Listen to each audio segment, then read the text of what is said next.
This is the Ferrari 12Cilindri, and it might be the ballsiest Ferrari yet.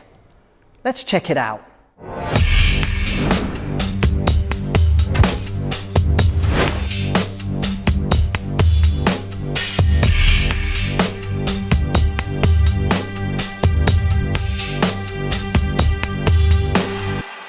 So what is the 12Cilindri? Well, think of it as a natural replacement for the 812 Superfast. And it almost didn't happen, because 4 years ago, when work began on the development of this big Ferrari V12, well, people thought in 4 years' time there just wouldn't be a market for V12s. They'd effectively be banned by emission controls and combustion bans in major cities. But luckily, Ferrari shrugged its shoulders and went ahead and developed it anyway. And this is the result. Now, you have to save it in some of the details of the latest 12, because there's more than a nod to epic Ferraris of the past, like the 1968 Ferrari 365 GTB4, which we know as the Daytona. And that explains this amazing front fascia here that just pays more than a nod, more than a tribute to one of the best V12 Ferraris of all time. And some of the detailing continues if we go down the car, because this also sort of pays homage to some of those 1970s supercars like the Ferrari Modulo. And we get some really cool graphics at the back of the car. There's this sort of delta wing sort of arrangement here. And look, it's like a jet fighter's canopy here. I mean, this is all glorious stuff for people who just love 70s supercars. Okay, you could argue that perhaps some of the detailing is a little bit fussy, but you know what? The proportions are bang on. This is a typical classic GT car, and the mechanicals do not disappoint. Mechanicals like the 6.5 litre V12 that lies under this bonnet. Now, in the 12, it produces a epic 611 kilowatts and 678 Newton meters of torque.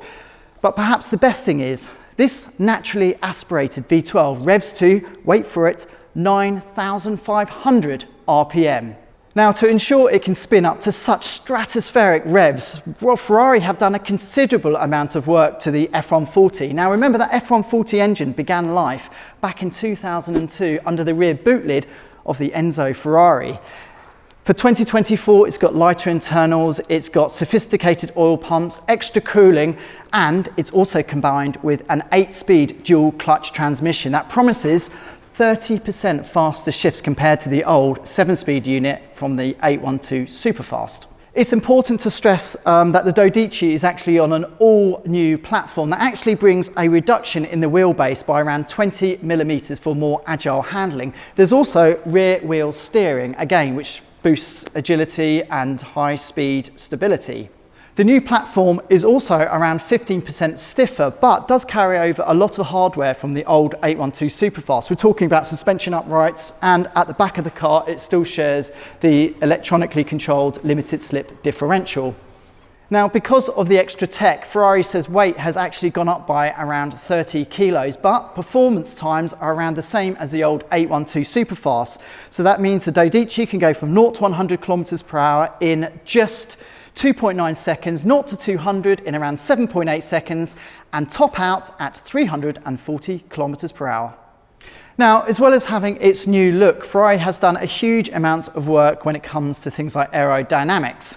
And that explains why beneath the skin, there's vortex generators around the front axle and the same at the back. And that channels air to this huge rear diffuser. There's also, for the first time, active aero spoilers here. And it has these two winglets on either side here that pop up around 10 degrees. Now, at 250 kilometers per hour, they offer around 50 kilograms of downforce. New chassis tech for the 12 includes Ferrari's latest side slip technology. There's an 8.0. It's also got brake-by-wire and a complex ABS Evo system that brakes, well, far quicker than the 812 ever could. Now, inside we have, as you would expect, an all-new cabin, and it is dominated. It has this sort of dual cockpit effect, so it's almost symmetrical from one side to the other. Ahead of the driver is a 15.6-inch display, and there's also a 10.25-inch infotainment system within the middle, and the passenger even gets an 8.8-inch display. Now, things like Apple CarPlay are standard, and it has all the tech that you would expect, well, from a more luxurious car. So Ferrari has very much developed the Dodici to be both more comfortable without any compromises in performance. Now, when it goes on sale in Europe in Q4 of 2024, we expect the coupe version to cost around 660,000 Australian dollars. There will also be a Spider variant as well that will come with a 10% premium over that car. This will rival cars like the Aston Martin DB12.